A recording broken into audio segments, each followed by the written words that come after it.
Donc, bonsoir à toutes et à tous. Donc, Estelle Silva, Estelle, c'est mon prénom. Donc, on va parler pendant quelques minutes des comas. Donc, je sais que nous sommes à distance, que la journée était probablement un petit peu longue pour tout le monde.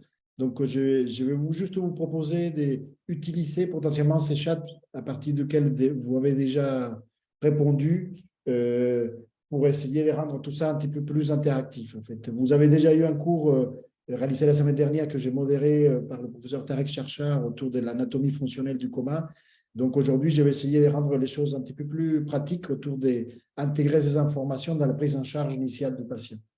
Donc, mes affiliations sont en bas. Le plan, il est en haut de mes diapositives, en fait. Hein. Donc, après cette introduction, je vais vous parler à quel point il faut aller vite et il faut maîtriser la situation en pensant à conditionner son patient. Il faut l'examiner, évidemment. Et après, il y a des interventions spécifiques. Et je vais conclure par quelques éléments sur le pronostic, mais c'est juste plutôt un teasing pour les cours à venir que je pourrai développer quand vous serez un peu plus avancé de votre cursus.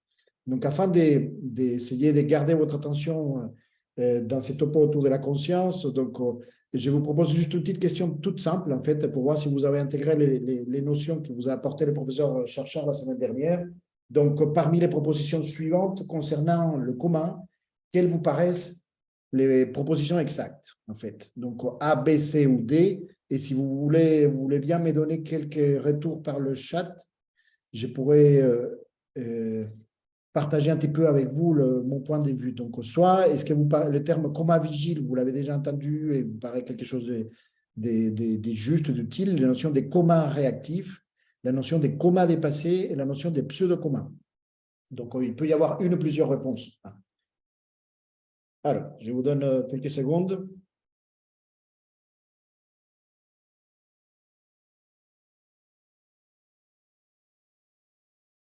J'ai deux courageux pour le moment. Donc, j'ai la notion des comas réactifs et la notion des comas vigiles et pseudo-comas. Donc, je vais avancer mes diapositives et je vais vous donner les réponses juste après. Donc, ce qui me paraît important de vous rappeler, en fait, cette notion d'évaluer quelqu'un dans le coma, c'est de faire ce qu'on appelle la mathématique des inférences, c'est-à-dire on va rentrer en interaction avec quelque chose qui est en face. Dans notre cas, ça va être un patient pour estimer ce qui se passe, en fait, et, et estimer l'état de son cerveau, en fait. Donc, nous avons d'un côté un patient dans le coma, de l'autre un médecin. Donc, en fonction d'une interaction, en fait, avec des questions-réponses, nous allons déterminer si ce sujet qui est en face de nous, il est vraiment dans le coma ou pas, et à quel point son cerveau, il est atteint ou pas. Donc, c'est une démarche que nous avons eu donc, la semaine dernière l'opportunité de discuter. Ce que je voudrais souligner un petit peu avec vous aujourd'hui, c'est que, je passe ma diapositive, c'est un peu la même démarche, en fait, actuellement, on parle beaucoup d'intelligence artificielle. Là, je vous montre la photo de quelqu'un dont vous avez entendu probablement parler, donc Alan Turing, donc un peu le papa de l'informatique et de l'IA, en fait. Alan Turing s'est posé cette question aussi, c'est ce qu'on appelle le paradigme de Turing, de dire est-ce que je peux savoir si un ordinateur est conscient ou pas? Et je trouve que sa réponse elle est extrêmement intéressante. Et il n'a pas fait des hypothèses autour du niveau de complexité de la machine qu'il aurait en face. Hein, il est arrivé au postulat suivant. Il s'est dit, un ordinateur en face de moi, il est conscient en fonction des réponses qu'il va m'apporter quand j'interagis avec lui. Donc, c'est exactement ce que nous faisons autour des patients. Donc, ceci dit, donc, comment c'est traduit donc, au lit du patient, ces notions d'approche style Alan Turing pour nos patients et l'évaluation du coma. Donc, nous allons essayer d'avoir l'évaluation du niveau cognitif des patients. Est-ce quelqu'un qui est en face de nous, est-ce qu'il est capable d'être vigile dans le sens vigilance, wakefulness en anglais, la notion d'ouvrir les yeux, fermer les yeux, donc c'est les niveaux les plus bas. Et est-ce que ce patient qui est en face de nous, en plus de ça, est-ce qu'il arrive à faire des choses? Est-ce qu'il arrive à percevoir? C'est les questions qui nous posent les familles. Est-ce que ce patient, mon proche, mon père, ma mère qui est dans ses lits, est-ce qu'il entend quand je lui parle? Est-ce qu'il sent quand je lui touche? Donc, est-ce qu'il y a ces notions de capacités cognitives, de perception dont vous savez déjà, c'est des éléments qu'on dit en sciences cognitives des bas niveaux. Et on peut aller plus loin aussi. Et donc, de cette manière, imaginer qu'on peut tester la mémoire, par exemple, autobiographique. Donc, je m'appelle Stein, je suis né dans un pays en Amérique du Sud. Et de cette façon, monter dans un échelle. Et de l'autre côté, Donc ça, c'est ce que la machine cerveau arrive à générer. Et de l'autre côté, qu'est-ce que nous évaluons dans le coma? Mais c'est que des réponses, en fait, des réponses motrices. C'est des réflexes. Et est-ce que la fameuse question, si vous m'entendez, ouvrez les yeux. Si vous m'entendez, serrez-moi la main. Si vous m'entendez, bougez les pieds, hein, et droit ou gauche, en fait. Donc, il y a l'hypothèse derrière, c'est qu'en partant du coma, où nous avons une abolition complète de la conscience, donc c'est la définition, encore une fois, que nous avons étudiée la semaine dernière, donc cette perte à la fois de la vigilance et de la capacité à intégrer les informations de l'environnement. Donc, cet état de départ, c'est Big Bang initial qui est le coma, mais on fait l'hypothèse qu'en fait, il y a une linéarité entre ça et à la fin, la récupération complète et une possibilité d'aller estimer les niveaux de complexité ici de la cognition avec les niveaux une sorte un niveau hiérarchique des réponses motrices que nous obtenons. Mais ce que je vous souligne d'emblée, c'est que nous savons déjà, pour certains cas cliniques, comme les cas des patients à Lockheed syndrome, des patients verrouillés de l'intérieur qui sont en tétraplégie avec une paralysie faciale bilatérale et une tétraparésie en fait du regard. En fait, ces patients-là, comme vous le savez, ils sont complètement conscients, mais ils ne peuvent pas communiquer. Donc déjà, cette règle, elle est cassée ici. Et donc, Tarek, qui vous en a parlé aussi, on découvre, je vais vous en parler un petit peu à la fin de ma présentation, que nous avons des patients, grâce à des nouvelles technologies, indépendamment de la motricité, en fait, ils vont avoir un niveau cognitif assez élevé. C'est ce qu'on appelle à l'heure actuelle les états de dissociation cognitivo-motrice. Donc, l'objectif de cette diapositive d'entrée, c'est attiser, j'espère, votre curiosité, votre réflexion et votre sens critique, en fait. C'est-à-dire, on va évaluer la conscience, on part du commun, nous avons l'examen clinique, c'est la base, je vais en parler, mais attention, c'est estimer ce qui se passe dans cette machine cerveau, estimer son niveau d'intégration et d'intégrité après une agression et savoir à quel point ces lésions qui ont été à l'origine de son dysfonctionnement que nous appelons aujourd'hui coma sont réversibles ou pas, mais c'est sûr qu'on ne pourra pas le faire uniquement avec des éléments comportementaux, avec des éléments moteurs. Donc, je vous donne la réponse au petit QCM d'introduction, coma vigile, et c'est un terme très impropre en fait. Hein, si vous avez compris, j'ai été clair pendant mon explication, donc être dans le coma, c'est perdre la vigilance. Donc, il n'y a pas de coma vigile, mais malheureusement, c'est un terme qu'on entend encore. Hein. On sous-entend souvent, on dit coma vigile, c'est plutôt des patients qui sont en état soit post-irrationnel, soit en état neurologique végétatif, c'est-à-dire ils ont commencé à ouvrir les yeux. Donc, les patients qui ouvrent les yeux, ils ne sont plus dans le coma. Donc, un coma réactif, mais c'est un pléonasme. Hein. Donc, effectivement, il n'y a pas de réactivité. Il n'y a pas de coma réactif ou de coma aréactif. On est dans le coma. Coma dépassé, c'est un terme impropre qui associe déjà d'emblée une notion pronostique et que je vous conseille de bannir un peu des votre langage, comme c'est suggéré actuellement dans la littérature. Et pseudocoma, c'est un terme assez obscur qui vient plutôt de la psychiatrie et qui ne concerne pas non plus une réanimation. Donc, aucune des réponses était juste. Donc, alors, est-ce qu'en plus de Quentin et Cyril, hein, qui m'ont répondu tout à l'heure par le chat, est-ce que j'aurai d'autres réponses si je vous pose la question suivante? Parmi c'est les énoncés suivants. Quelles sont les lésions cérébrales qui peuvent être responsables d'un coma? Hein, c'est une vraie question. Hein. Vous êtes à 2 heures du matin ou à 2 heures de l'après-midi, vous avez un patient qui est intubé ventilé, qui est dans le coma, et vous avez le scanner cérébral, l'IRM qui arrive, et l'interprétation qui arrive avec. Et donc, quel type de lésion peut expliquer un coma? A, temporal bilatéral. B, une nécrose complète mais isolée du cervelet. C, la formation réticulée activatrice ascendante. D, des lésions thalamiques unilatérales à gauche ou à droite. Alors, qu'est-ce que vous en pensez? Merci pour vos retours. Donc, j'ai temporal bilatéral, temporal, et il y a, dans tous les cas, vous avez souligné la formation réticulaire activatrice ascendante, et je pense que vous avez raison pour la réponse C. Alors, juste un petit rappel. Donc, dans la conscience, c'est toujours difficile de faire un exposé sur la conscience parce que c'est vrai que nous sommes tous experts, en fait. Hein. Pendant très longtemps, on a pensé que c'était quelque chose qui était du domaine des sciences, on va dire, plutôt subjectives. Et c'est vrai qu'une des révolutions récentes, on va dire des 2-3 dernières dizaines d'années, en fait, c'est que c'est les mathématiques, c'est l'informatique, c'est les sciences computationnelles qui sont emparées un peu du sujet et qui ont permis, en fait, grâce notamment à des études réalisées en imagerie, à commencer à élucider la notion d'un réseau responsable de la conscience. Tout n'est pas clair, mais si je simplifie à l'extrême et je vulgarise pour vous ce soir quel est le réseau de la conscience, mais il y a deux parties. Il y a, là, je vous ai mis dans l'encadré les deux composantes de la conscience. Si on fait un modèle en 2D, je vous ai dit, il faut être vigile, il faut ouvrir les yeux. Hein, c'est le cycle veille-sommeil au cours de l'ictémère. Et après, il faut être capable d'intégrer l'environnement. Il faut que je sois capable de savoir que je suis devant vous en virtuel, que je m'appelle Stein et qu'il est 19h ce soir.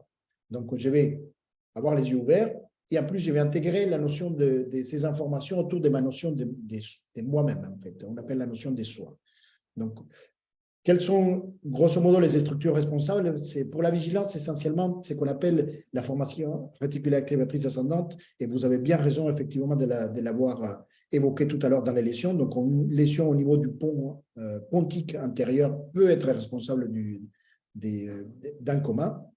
Et après, ce qu'on sait à l'heure actuelle, c'est que la deuxième partie, c'est contenu. Hein, je vous incite à faire un petit peu d'introspection. Vous savez déjà que le cerveau, il fonctionne par réseau, par modules qui interagissent. Quand je vous ai dit tout à l'heure, je suis devant vous, je vois l'ordinateur, je me rappelle que je m'appelle Estelle et je suis en train de parler, il y a plusieurs régions du cerveau qui interagissent, en fait, hein, pour donner toutes ces origines à cette illusion que nous appelons un contenu conscient. Donc, nous avons à l'heure actuelle que ce contenu, en fait, il est lié à l'activité de l'ensemble, pas l'ensemble, mais une grande partie du cortex cérébral et en particulier des régions carrefour qui sont situées en avant du cerveau, le cortex frontal, et en arrière, le cortex pariétal. Donc, si je vous donne la réponse donc, au QCM, en fait, hop, donc je l'écris un petit peu différemment. Vous avez des références en bas si vous voulez approfondir le sujet. Donc, les 4 lésions structurelles responsables du coma, grosso modo, c'est soit pontique dorsale, mésencéphalique paramédiane. Donc, c'est vraiment toutes les voies ascendantes de l'éveil. Hein. Le thalamus, mais bilatéral, attention, lésion thalamique unilatérale n'est pas responsable du coma. Et corticale diffuse, en fait. Hein, corticale diffuse. Ça, c'est important. Donc, pas bitemporal, pas occipital, pas frontale unilatérale. Donc, il faut quand même une lésion qui soit responsable vraiment d'une perte des connexions, probablement à grande échelle. Alors, donc, j'espère que je ne vous ai pas perdu dans cette petite introduction et que j'ai, encore une fois, pour laquelle mon objectif, c'était vous amener plutôt vous apporter d'emblée des bases neuroscientifiques à l'approche du coma. Mais là, on va parler un petit peu plus vie réelle et vie médecine. Là, vous avez le SAMU 31, c'est celui que nous avons à Toulouse, et nous avons eu un coup de fil de nos collègues pour nous dire que nous avons un patient de 31 ans qui est inconscient. Il était retrouvé en bas des escaliers. Le collègue qui est sur place, il ne connaît pas ses antécédents. Il a pris la température, il s'est rendu compte qu'il était fébrile, il avait 38,7, et il est complètement réactif, il n'ouvre pas les yeux, et il a une plaie au niveau de la carte sourcilière à droite. Donc, dans cette notion, donc, rapidement, pour rentrer dans le vif du sujet des conditionnements, donc votre collègue, il vous demande votre avis en tant que médecin référent au niveau de la réanimation, et quelles sont les propositions qui vous paraissent adéquates. Il est fébrile, il faut rechercher une raideur ménagée. Il est fébrile, je lui conseille d'administrer 2 grammes d'Erocéphine parce que peut-être il a une méningite. Je me rappelle dans mes cours que l'hypoglycémie est une cause réversible qu'il faut rechercher de façon systématique au cours de coma. Donc, je lui conseille de mettre une perfusion des glucosés à 5%. Étant donné que ce patient, il est vraiment, vraiment très réactif, et on va en parler un petit peu, mais il a une score de Glasgow inférieur à 10, avec un score moteur inférieur à 6, je lui conseille de l'intuber et d'apporter une ventilation mécanique. Et mon collègue me pose la question de ce qu'ils appellent le scope and run, c'est-à-dire fait un peu paramédic, c'est de dire, c'est peut-être un trauma crânien, il a une plaie de l'arcade sourcilière, il faut quand même aller vite, je te propose de l'amener directement au scanner. Alors, j'attends vos réponses.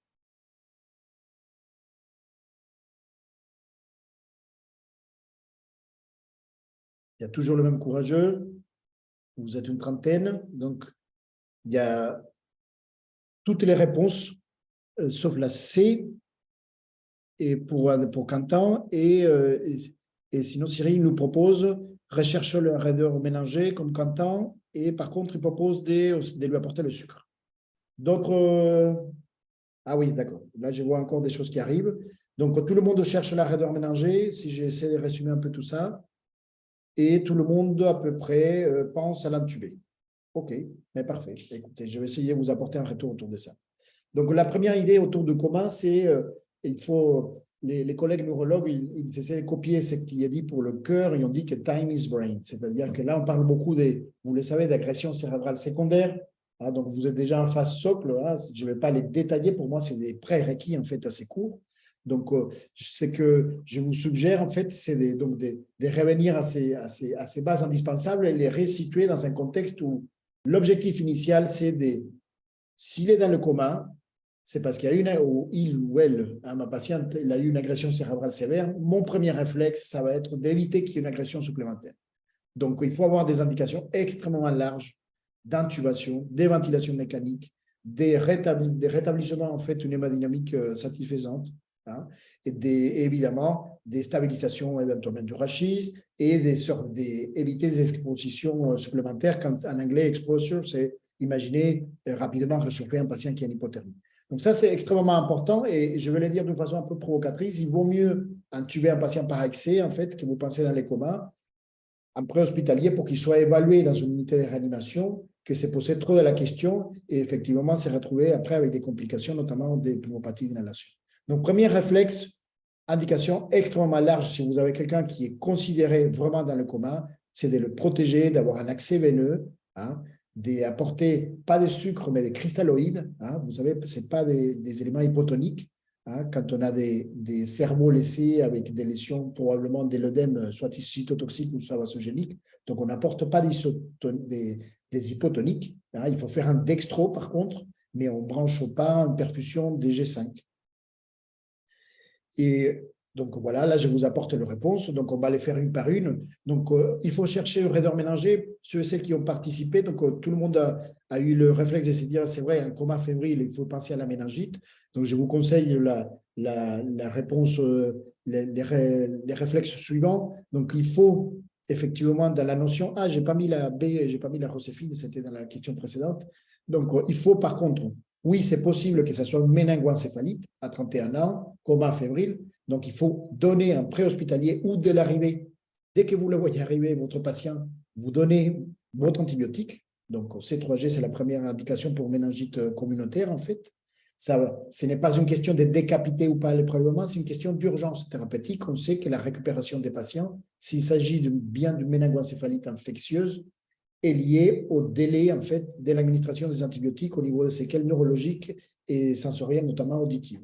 Donc, il faut donner les antibiotiques. Par contre, il est tombé des escaliers, il y a une plaie de l'arcane sourcilière, donc ces patients devraient avoir une minerve. S'il n'a pas, je vous conseille, je pense qu'il faut la mettre en place dès son arrivée et il ne faut pas chercher une raideur ménagée, peut-être avec une lésion cervicale. Hein. Par contre, comme je vous ai dit tout à l'heure, indication d'intubation. Et une de mes préférées, c'est la D, donc, parce que c'est de la vraie vie. Hein. Donc, pour moi, c'est de la précipitation et il ne faut pas amener un patient comme ça pour lequel vous avez plusieurs hypothèses diagnostiques, les choses ne sont pas claires, dans une table de scanner parce que il faut d'abord l'évaluer. Il faut, par exemple, imaginons que ce soit malgré tout l'hypoglycémie, mais c'est un peu triste de se rendre compte de ça 2 heures après, une fois que le scanner est fait et qu'on se rend compte qu'effectivement, qu'il ait une lésion traumatique ou pas, si le patient il était en hypoglycémie, on ne l'a pas vérifié ou on ne lui a pas donné l'antibiotique pour les raisons que je viens d'évoquer, c'est un peu dommage. Donc, le patient il doit être accueilli dans une structure où on est rapide et flexible, hein, SAMU, et après, il doit avoir ses accès à l'imagerie. Donc, j'espère que j'étais clair avec tout ça. Donc, là, nous avons notre patient. Et donc, juste quelques éléments de l'examen clinique. Je vais essayer de reformuler les propos des Tariq Charchar de la semaine dernière. Donc, j'essaie de vous les simplifier, les représenter. Donc, l'examen clinique d'un patient dans le coma, on peut en parler très, très, très, très longtemps, mais on peut le résumer aussi en disant qu'il faut 4 boîtes principales. Premier élément, la réactivité. Hein. Donc, on a dit qu'il ne répond pas aux ordres simples, mais ce n'est pas la même chose d'avoir un coma flasque qu'avoir un coma avec un syndrome extrapyramidal. Une symétrie dans la réponse, une asymétrie dans la réponse. Les yeux, c'est probablement un des éléments les plus importants. Si vous avez un neurologue ou un réanimateur qui a l'habitude de travailler sur des patients dans le coma, mais vous allez voir, il y a beaucoup d'informations autour de l'examen oculaire, motricité intrinsèque, extrinsèque, hein, tous les réflexes qu'on peut tester. Donc, on va parler un petit peu des pertes crâniennes rapidement et l'examen de la respiration pour les patients qui ne sont pas encore ventilés ou ils ne sont pas en ventilation spontanée. Donc, la réactivité, rapidement, je ne rentre pas dans les détails parce que pour moi, c'est des acquis déjà de la semaine dernière, mais c'est ce que je viens d'évoquer. Ce n'est pas la même chose une stimulation douloureuse d'avoir quelqu'un qui va avoir une réponse asymétrique. En fait, il ne bouge pas d'un côté, il n'y a pas de réactivité d'un côté. Des éléments de décortication, de décérébration, c'est des termes un peu anciens à l'époque où on avait moins accès à l'imagerie, mais on sait qu'en gros, grosso modo, de décortication, c'est des lésions qui sont plutôt au niveau thalamique et nigrostriatal, et la décérébration, c'est, vous le savez, probablement vous le savez déjà, c'est les lésions, les réponses les plus inquiétantes parce qu'elles traduisent déjà des lésions au niveau de la formation réticulée atrivatrice ascendante. Donc, une réactivité, donc vous est stimulé, Tarek, il vous l'a dit la semaine dernière, donc on essaie de pas, l'idée, c'est pas d'infliger des blessures à nos patients, donc il y a un système on frotte l'esternum, on fait une manœuvre Pierre-Marie Foix, hein, on écrase un petit peu l'ongle, juste avec la main. Les yeux, très important. Donc, des éléments, ça, c'est pour moi, c'est les pupilles dites normales, donc intermédiaires et réactives. Vous les savez déjà, si on peut avoir des anisocories, donc droite ou gauche, donc des différences de taille. Donc, ça peut être donc une lésion du 3, direct. Donc, c'est le 3, c'est le sympathique qui est véhiculé par le 3. Soit ça peut être une épilepsie aussi. Donc, on peut avoir des midrias en fait bilatérales, donc c'est soit des lésions mésencéphaliques, vous savez, c'est ça qui inquiète beaucoup quand on commence à avoir de l'œdème dans une boîte fermée. Hein, donc on peut se retrouver dans des situations des HTIC et des hypertensions intracrâniennes, d'IHTIC, qui vont être à l'origine d'un engagement bitemporal, qui vont aller écraser ce petit nerf 3 qu'il a de façon bilatérale, donc vous allez avoir une midrias bilatérale. Donc ça présage le passage à bord encéphalique. Mais attention, être en midrias bilatéral, ce n'est pas toujours ça, ce n'est pas toujours une HTIC, ce n'est pas toujours une lésion mésencéphalique, ça peut être aussi des signes d'intoxication anticholinergique ou des comas métaboliques, l'hypoglycémie par exemple.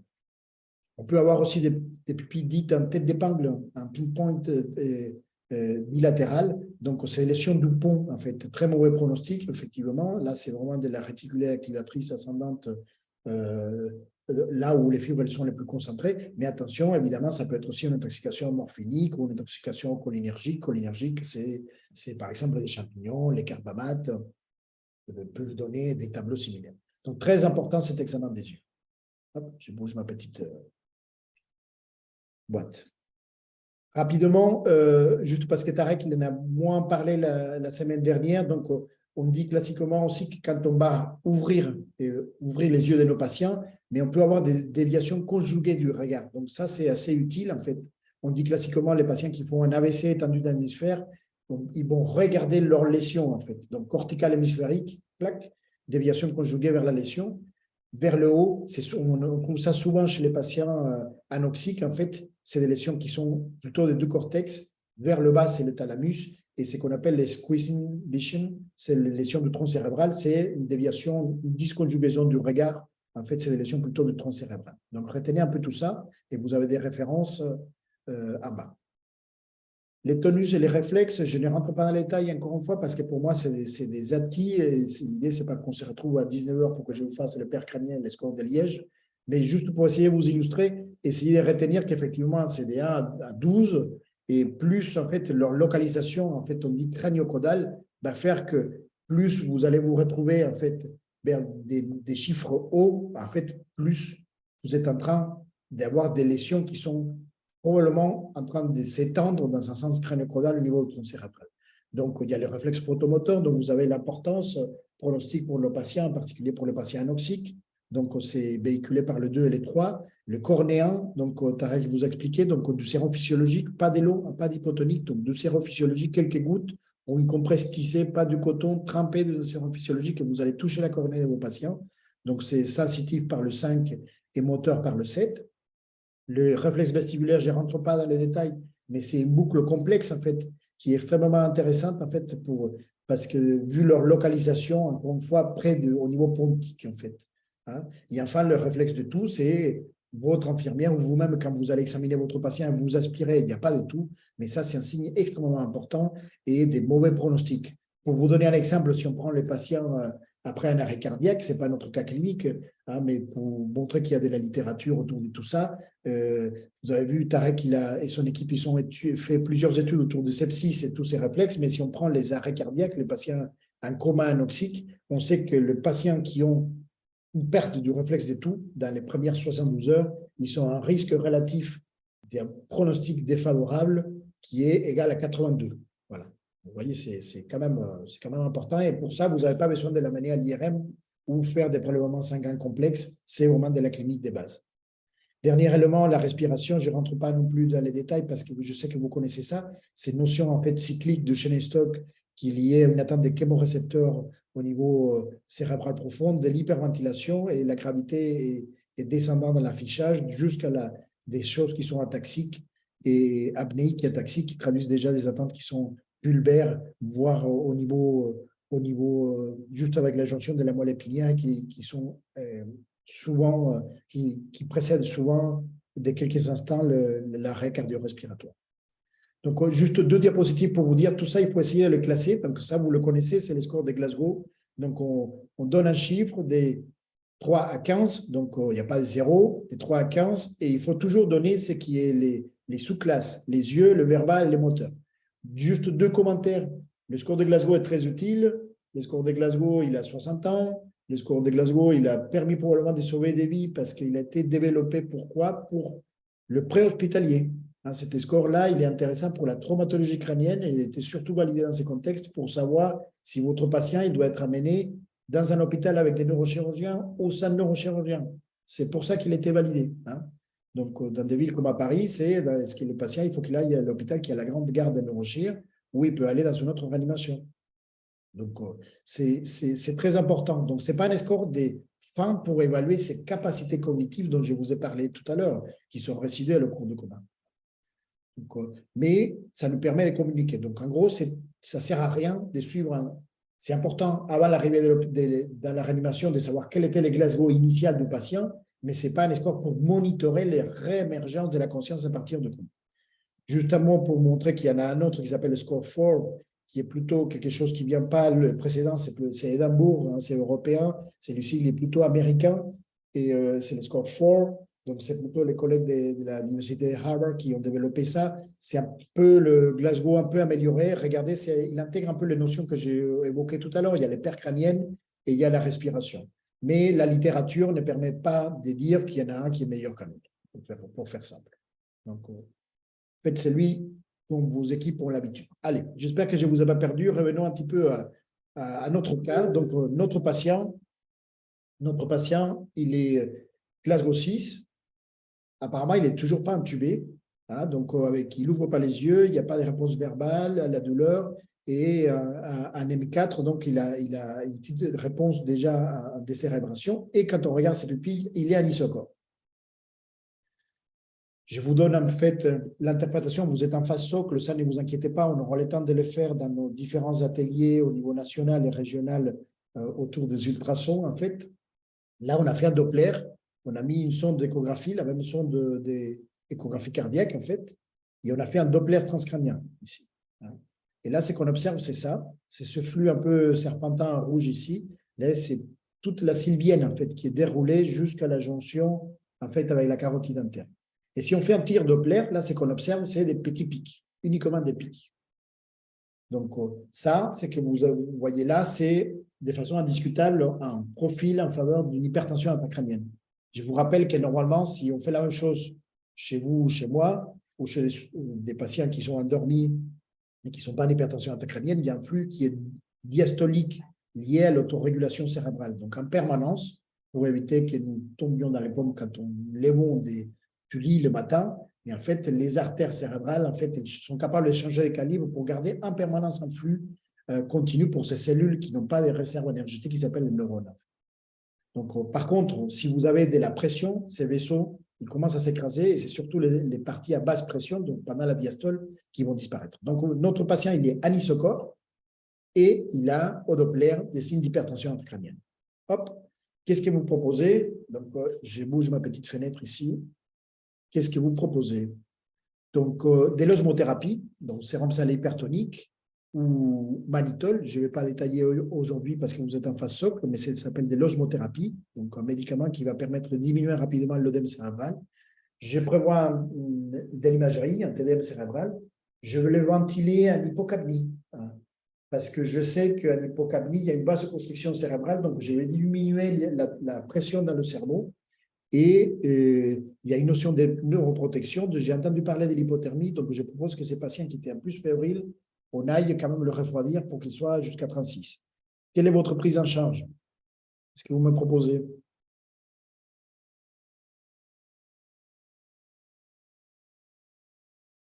Et là, c'est pas mal parce qu'effectivement, je n'ai pas mis les lettres. Donc, n'hésitez pas, le premier c'est A, B, C et D.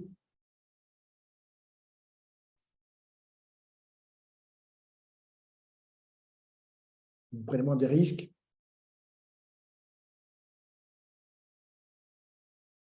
Je vous donne la réponse. Donc, c'est l'osmothérapie. On va en parler un petit peu. Et le TDM cérébral. La ventilation hypocapnique, on ne fait jamais ça. Enfin, on fait de la ventilation hypocapnique, on va en parler en tant que dernier palier, en fait, pour l'HTIC. Oui, merci pour vos retours. Mais on ne les fait jamais inférieur à 30, quelle que soit la situation, parce que ça entraîne des l'ischémie cérébrale. Donc, et l'hypothermie contrôlée, ça, c'était montré pour l'arrêt cardiaque, mais pas pour le traumatologie crânienne, pas non plus pour le méningoencéphalite infectieuse. Alors, une diapositive et une référence qui est assez complète dans les Lancet il y a quelques années autour de la gestion de l'HTIC. Donc, je vous l'ai traduite ici en français. Donc, c'est juste pour ancrer un petit peu les idées. J'ai fait exprès, je pense que vous êtes vraiment en face socle. Ce qui m'intéresse aujourd'hui, c'est que vous compreniez, pas que vous ayez toutes les posologies dans la tête. Ça, vous allez pouvoir les apprendre sans problème dans les semaines et les mois à venir. Ce qui m'intéresse aujourd'hui, c'est dire, encore une fois, revenons à notre cerveau agressé qui est dans une boîte fermée, en fait, et qui répond, en fait, très souvent par une augmentation de son volume parenchymateux, quelle que soit l'agression. Donc, c'est ce qu'on appelle l'œdème et l'hypertension intracrânienne. Donc, dans ces situations, il y a 3 paliers. Hein. En anglais, on appelle ça des tiers des traitements. Donc, il y a le niveau qu'on appelle presque de prévention, c'est-à-dire celui qu'on apporte à tout le monde. Hein, c'est l'indiscutable.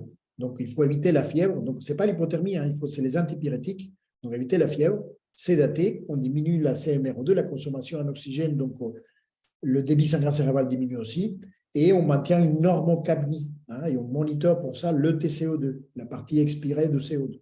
Donc, ça, c'est pour tout le monde. Et après, ça, c'est le niveau 1. Après, on a le niveau 3, les plus élevés.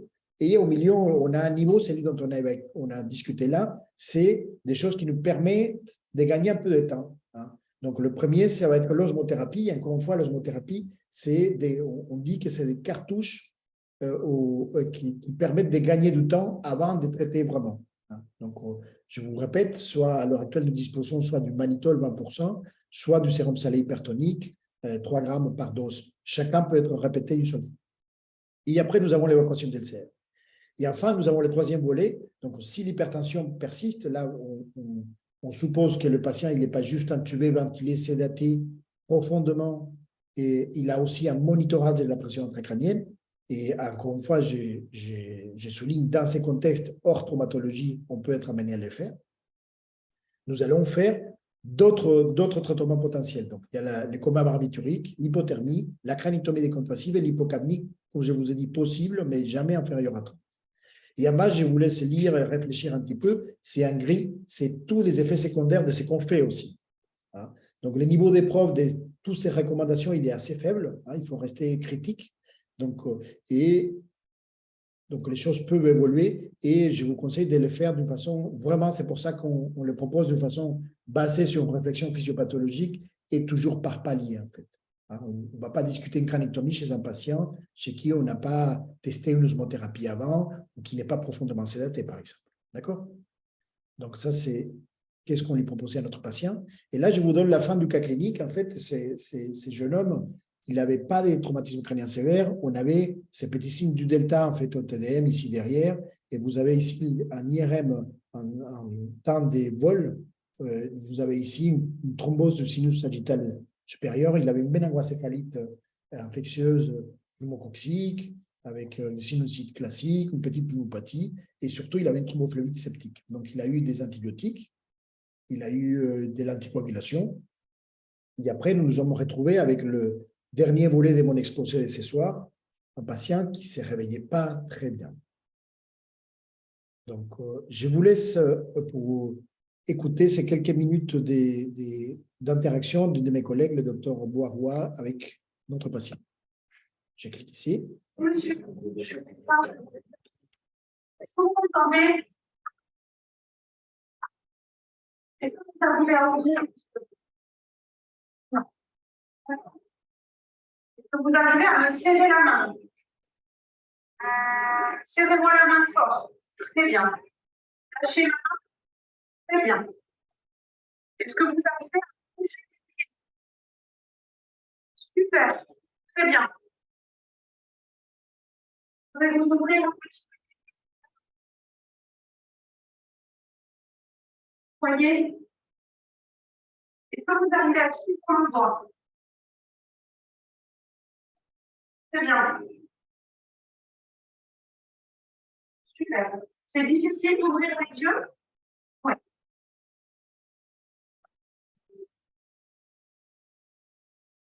Donc, c'est dommage, effectivement, qu'on ne soit pas dans une salle tous ensemble. On pourrait discuter longuement de cette évaluation clinique que je trouve extrêmement intéressante, en fait. Donc, c'est exactement ce que je vous ai dit tout à l'heure. On fait comme Alan Turing. On va interagir avec cette entité qui est en face, qui est un patient, en fait, un organisme vivant. Et à partir des commandes verbales, on va évaluer les réponses et on va dire, ah, est-ce qu'il est vraiment dans les commandes ou pas? Qu'est-ce qu'il arrive à faire? Est-ce qu'il arrive au niveau supérieur de la cognition, c'est-à-dire est-ce qu'il arrive à exécuter les commandes, en fait?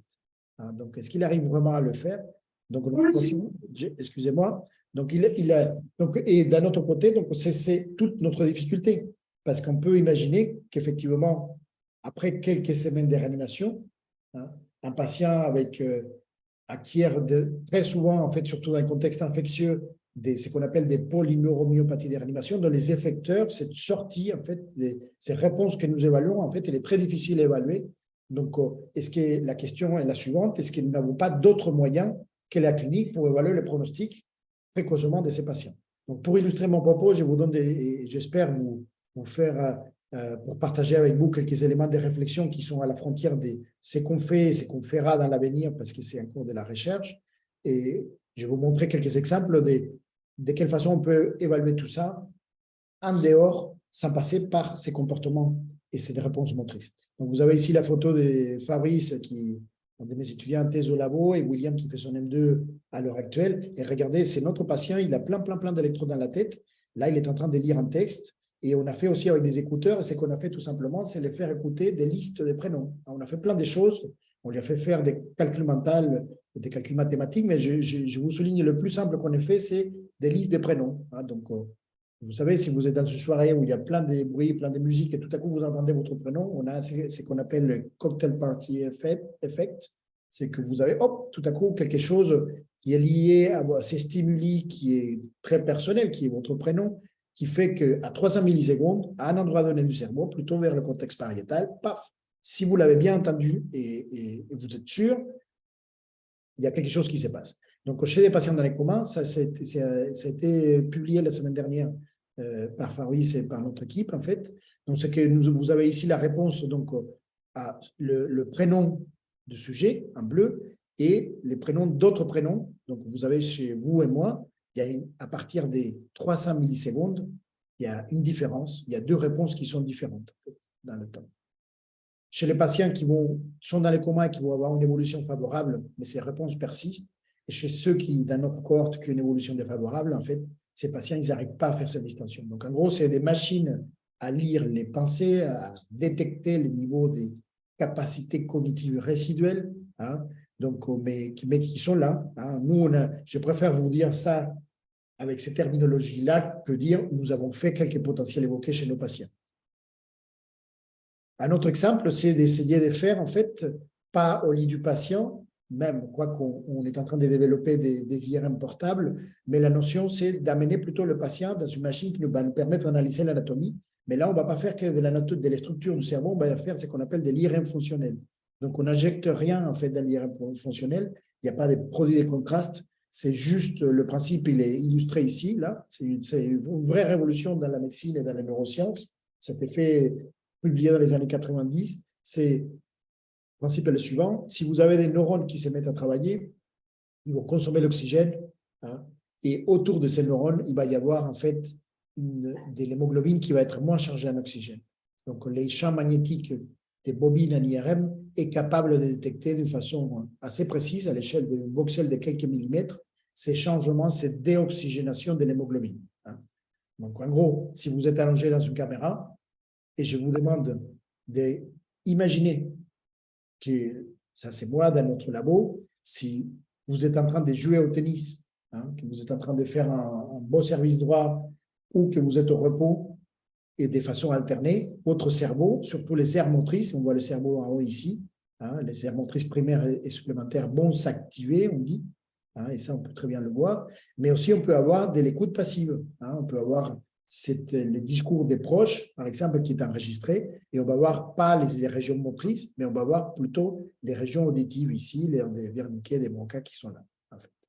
Donc, je crois que j'ai une autre diapositive. Donc là, c'est la tâche réalisée, jouer au tennis, pas jouer au tennis, jouer au tennis, pas jouer au tennis, et la même chose, écoute passive contre l'écoute du même discours, mais complètement brouillé, en fait.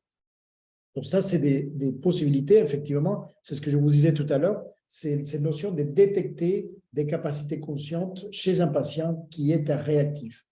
Et on sait à l'heure actuelle, et on va intégrer, je pense, de plus en plus ces notions dans nos pratiques, que certains patients vont se retrouver dans cette case qu'on appelle donc des dissociations cognitivo-motrices, dans lesquelles la motricité n'est pas là, mais la cognition est déjà là. Donc, encore une fois, pour souligner que ça, c'est de la recherche, en fait. Donc là, c'est un PHSC que nous allons commencer et coordonner bientôt. C'est pour des patients qui sont plutôt après arrêt cardiaque. Et regardez ce qu'on va faire, c'est on va comparer ce qu'on fait d'habitude, et par rapport à ce qui nous apporte l'imagerie, et on va analyser tout ça en aveugle. C'est un projet qui est coordonné avec l'implication de notre société savante et d'un réseau de chercheurs autour de Coma qui s'appelle AfterMosque. Donc, juste pour conclure, j'espère que j'ai au moins attiré votre attention et attisé votre curiosité dans ces domaines. C'est quelque chose qui est passionnant, c'est quelque chose qui est fréquent. Donc, je résume, il faut avoir les réflexes pour d'emblée penser au conditionnel de votre patient. Je vous invite à ne pas oublier ces cas cliniques. Donc, on intube le patient, on sécurise le rachis, on regarde ce qu'il y a dans les perfusions, on regarde si l'hémodynamique systémique est conservée ou pas, on vérifie la glycémie. On va très rapidement l'examiner et commencer à vérifier les choses qu'on ne doit surtout pas oublier, la glycémie, les antibiotiques, l'urgence neurochirurgicale. Et après, on va avoir le temps, une fois que cette partie est faite, le diagnostic va être porté, le diagnostic étiologique. Dans les premiers jours, on va, dans certains cas, c'est les premières heures, mais souvent, ça va prendre quelques jours.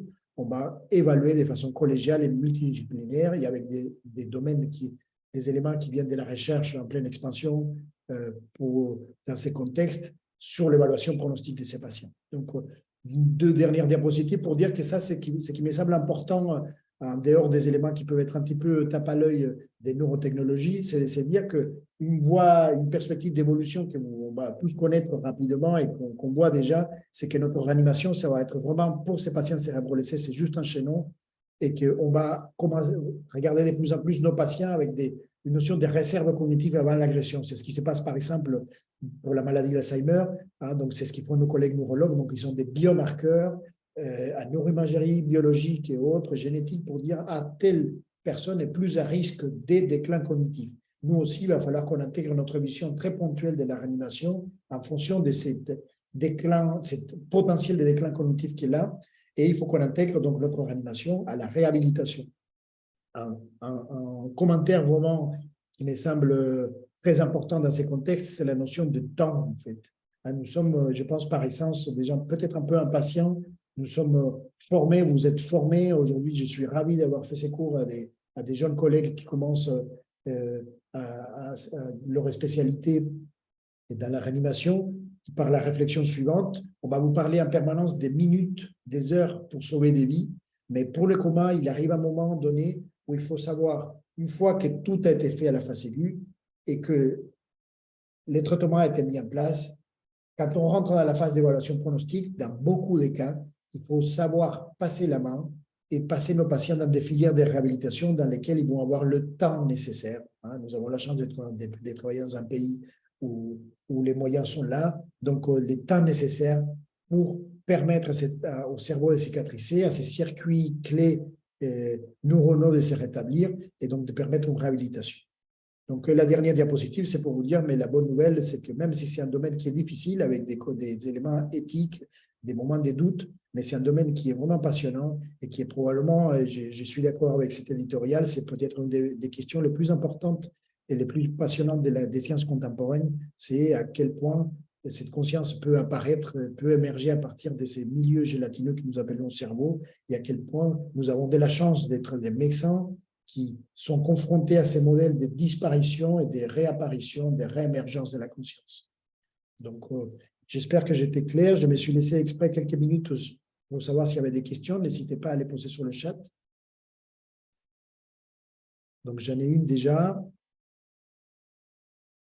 Donc, je vous laisse un petit peu le temps de savoir si vous voulez en écrire d'autres. Donc, Quentin, il pose la question, comment évaluez-vous la part des prophéties autoréalisatrices dans votre protocole de recherche pour différencier ceux qui récupèrent, ceux qui ne récupèrent pas? Donc, c'est une très, très bonne question, Quentin. Donc, à l'heure actuelle, pour tout le monde, donc, ces notions de prophéties autoréalisatrices, et je l'explique brièvement, c'est la notion de se dire, nous, en tant que réanimateur, quand on dit qu'un patient ne va pas récupérer, que l'évolution sera défavorable, on ne se trompe jamais. Pourquoi? Parce que nos patients sont fragiles et quand nous considérons et nous évaluons et le pronostic et nous obtenons la réponse au pronostic défavorable, mais les soins sont souvent limités, voire arrêtés, et le patient décède. Donc, on va toujours penser que nous avons bien fait. Hein. Je le fais exprès. Est-ce que si nous pensons qu'un patient pendu ne récupère jamais, mais en fait, pendant toute ma carrière professionnelle, je vais avoir tendance, en fait, à ne pas laisser assez de temps aux patients qui ont survécu à une pendaison, et du coup, je vais penser que tous les patients pendus meurent en fait en réanimation. Donc, c'est la même chose pour l'imagerie, la même chose. Donc, la question de Quentin elle est au cœur d'un débat autour de ces sujets. Donc, effectivement, si par exemple, nous, on étudie l'imagerie, comment faire en fait pour s'affranchir de ça? Il y a une seule réponse parfaite, ça serait de dire on limite personne en fait. On laisse les patients évoluer et on passe une sorte de contrat avec les familles pour dire on n'arrête jamais et on va attendre chez tout le monde 3 mois et après on va voir ce qu'on prédit. Donc ça, c'est quelque chose qui est éthiquement pas concevable dans notre société. Il y a des publications autour de ça dans des pays où pour des raisons culturelles et / religieuses, il n'y a pas de limitation des soins. Donc il y a des études sur qui s'affranchissent de ces biais en fait, des prophéties autoréalisatrices. Nous, dans notre étude, ce qu'on fait, il y a plusieurs parades. Je l'ai représenté dans mon schéma rapidement. Déjà, on est à l'aveugle, en fait. Les personnes qui vont évaluer les images, des personnes qui prennent la décision. Ça, c'est extrêmement important. Et c'est vrai qu'il y a beaucoup de publications dans ces domaines où ce n'est pas le cas, en fait. Donc, les médecins de la réanimation, dans mon unité, ne sont pas au courant des résultats des images, en fait. Donc, on essaie de garder l'aveugle à plusieurs niveaux. Donc, j'espère que j'ai répondu à la question de Quentin. Est-ce qu'il y en a d'autres questions? Et si ce n'est pas le cas, dans ces cas-là, merci beaucoup. Et je vous remercie à vous de vous être connectés. Et j'espère qu'on se reverra bientôt voilà, en direct. Donc, vous avez mon nom, mon prénom. Donc, je suis plutôt à Toulouse. Comme vous avez compris, notre équipe est une équipe aussi qui fait de la recherche dans un laboratoire INSERM autour de tout ça. Donc, je suis à votre disposition pour échanger, évidemment, par mail. Et sinon, on pourra se voir en direct lors du prochain congrès à la SRLF. Moi, je serai plutôt du côté de la simulation. Si vous voulez venir discuter, je le ferai avec grand plaisir. Donc, à la semaine prochaine et passez une bonne soirée.